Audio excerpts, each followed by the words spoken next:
All right, Ian, we spoke about the Castlevania Resurrection Dreamcast prototype that was found. That was what, like 2 weeks ago or last week? I don't know. Time doesn't have any meaning anymore. It does not.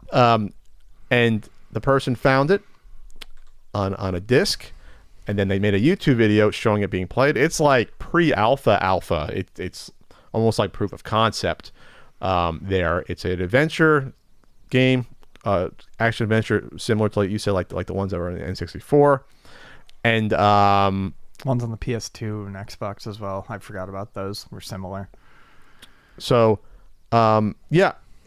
Now though, what happened last week is that we missed it. It was put on eBay, the disc, open auction to a game that we don't know was either backed up or dumped, which always raises the hairs in the back of our necks about when it comes to game preservation, because we've been down this road before with other people, even a self-proclaimed game preservationist that puts games on eBay that aren't dumped and preserved, and then bad things happen because we don't know what happened. And those games that self-proclaimed game preservation put on eBay, we don't have any word. Oh, you mean Patrick Scott Patterson? Yes. We don't know what happened to those games, and that's been years now. That's like 2 years ago at least. One hell of a preservationist. We don't know what the plans are for those games. We don't know if they're backed up at this point. We have no clue for those games.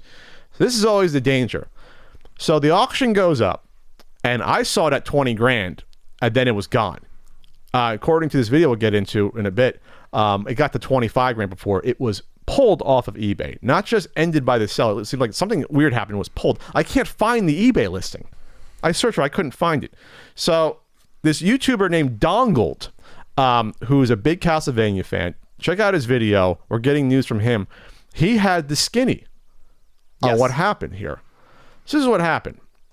The composer of the game that was hired by Konami, Mark Lindsay, got in touch with Dongled.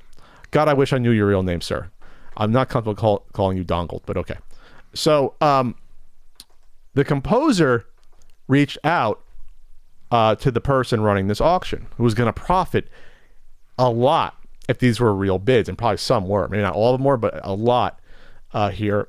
And basically threatened him legally. Threatened the seller and said, listen, I own the music that's part of that demo or that version of the game on there, so I want you to take this down. My understanding was, watching the video, and I watched it right before this, was that basically he was like, he said it a little bit more broadly. He was like, you don't own what's on there, and I can rattle.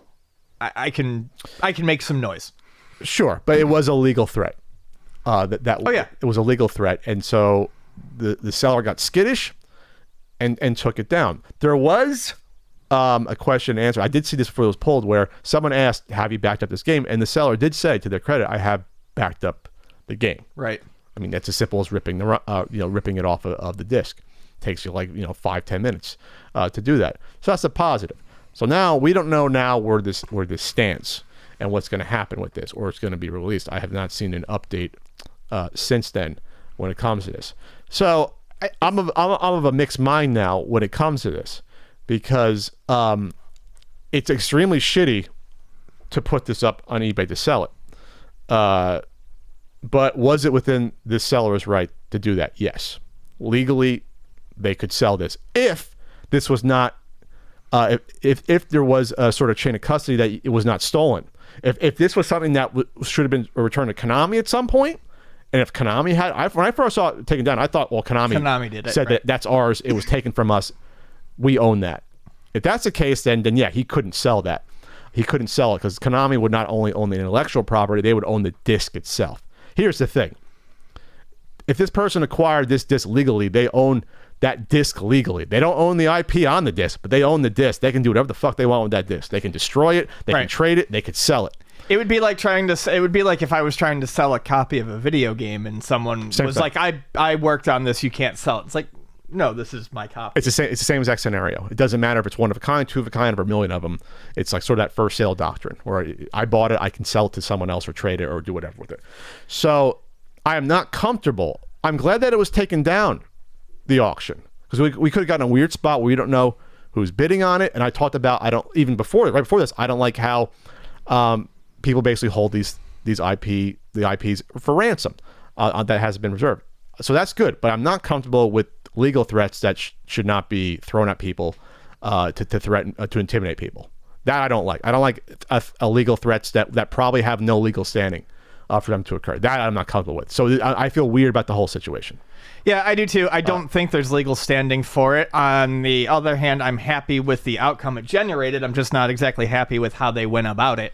To the composer's credit, he wants it released for free. He wants it preserved and released out there. He doesn't want this person making money on it. I get it, but I don't think that legal threats was necessarily the way to go about that. Yeah, and now that it's been revealed in this video, if you wanted to intimidate the guy not to release it, don't put out this video explaining the situation, how even the composer knew that, well, I really want this out for free. Because once you say that publicly, even if you try to sue, if I was a defense lawyer, I'd say, well, you're not concerned about the IP because you want it out for free. So right. What are you doing? So the whole situation is weird. It's like you're working against your own self-interest, revealing that information if that's the strategy you wanted to go with. So the whole thing is sort of muddy, and now what happens? Now you got someone that cage has been rattled, that wanted to make some money. Like this is why in general though, this is why I hate when they reveal. We talked about how I don't like when anyone reveals we paid money to get this. I don't think you negotiate with terrorists or reveal that sort of thing if you can. That's all. Because this is what happens. Now we don't know if this is going to get released. This person might just clam up or try to sell it privately now. You know, they might find someone. They're going to have the people contact them who bid on it. I mean, there's probably some interaction there. Yeah, we're kind of back to square one. Once you get back to 20, once you get to 20 grand, you have serious buyers that will try to get in touch with you privately. They'll get your contact information, or if they hadn't already. So this is a lose-lose. I mean, no one wins in this scenario, unfortunately. It stinks. It stinks. Yeah.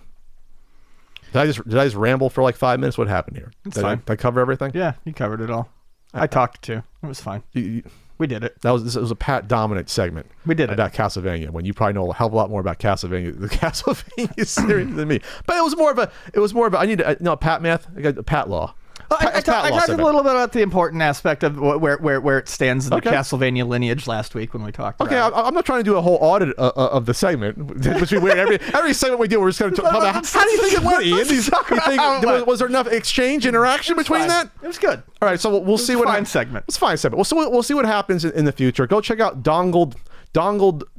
Check out Dongled's video about it for this, and it seems like he has a lot of other Castlevania stuff like retrospectives that you can check out on his channel.